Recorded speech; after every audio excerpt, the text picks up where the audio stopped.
nag-rice na tayo.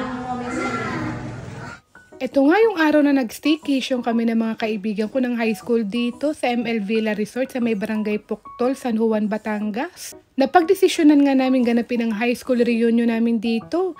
At nung nag-resort visit kami ay nagustuhan namin yung super calming ng place.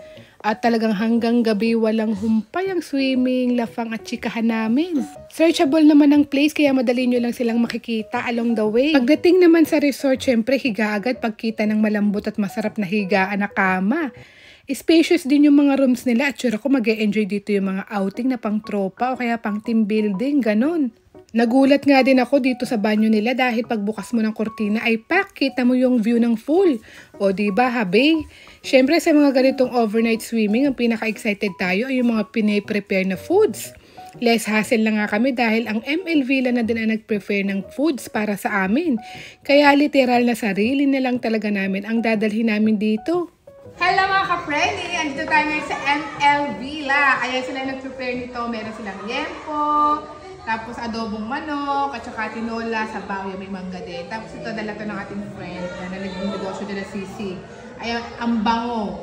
Siyempre, for the sabaw tayo at kakain tayo. Mag-prepare muna tayo ng pagkain ng mga bata. Wala tayo ng sabaw. Titikman lang natin yung kanilang niluto bago natin tawagin. Para ako yung para ako yung taga-tikim ng mga pagkain bago ipatuka sa Reyna. Ganun. Ito ay tinola ang papaya. Tinolang papaya.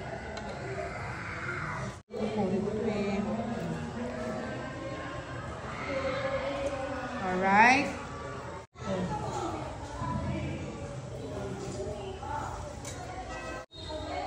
Ay mga ka-friend, sabi mo tayo ng kanin. Game. Ayan, nag-rice na tayo. Kain tayo liempo, oh. Masarap na liempo, oh. Diba? Liempo. Kain na tayo mga ka-friend. Yun lang mga ka-friend, kung naghahanap nga kayo ng spacious na resort na for the bonding ang pamilya, marirecommend ko talaga dito sa ML Villa. Lalo pag na full construction na sila, mas bongga ang bonding dito.